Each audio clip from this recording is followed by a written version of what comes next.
chez SMS Mode, on se retrouve aujourd'hui pour une nouvelle vidéo.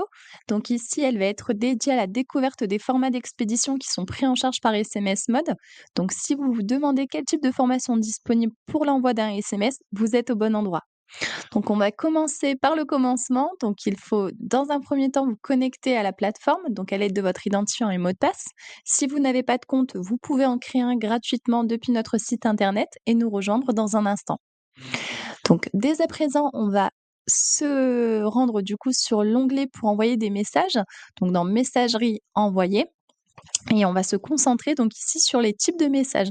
Donc il existe 4 types de messages. On a le SMS Pro qui est le SMS simple, donc qui est limité à 160 caractères, qui est utilisé par 98 de nos clients. Le SMS Voix, c'est le text to speech, le TTS, qui va permettre du coup l'envoi d'un message, donc pareillement limité à 160 caractères. Il faut savoir que ce type de message, du coup, est facturé double et va générer donc un appel sur le téléphone de votre destinataire ou de vos destinataires. Donc en fait, une fois que vous envoyez votre message, vous envoyez votre message, cela génère un appel et c'est un robot qui va dicter votre message au destinataire. Si par contre la personne ne répond pas à cet appel, cela va générer un message vocal sur son répondeur pour qu'il puisse être écouté ultérieurement. Donc pareillement, c'est un robot qui va dicter le message. On a le SMS Unicode, c'est un SMS, qui est limité à 70 caractères, pardon, donc 70 caractères pour l'Unicode. Généralement, c'est plutôt pour les personnes qui souhaitent pousser des SMS soit avec des emojis, soit avec des caractères spéciaux, donc par exemple, i-tréma, accent circonflexe, mais surtout, dans des langues spécifiques, comme par exemple l'arabe, le russe, le chinois, le japonais.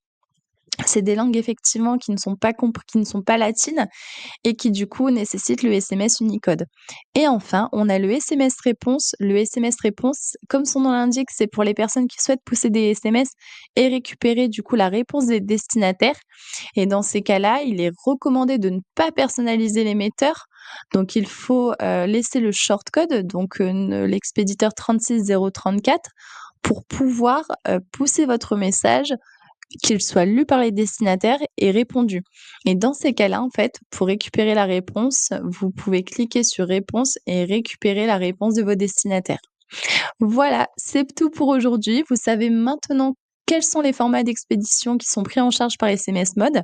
Si vous avez la moindre question, n'hésitez pas, vous pouvez nous contacter via l'onglet support, par le biais d'un ticket ou directement par téléphone. Et c'est tout pour aujourd'hui. Je vous remercie en tout cas de m'avoir écouté. Je vous souhaite une excellente journée. Au revoir.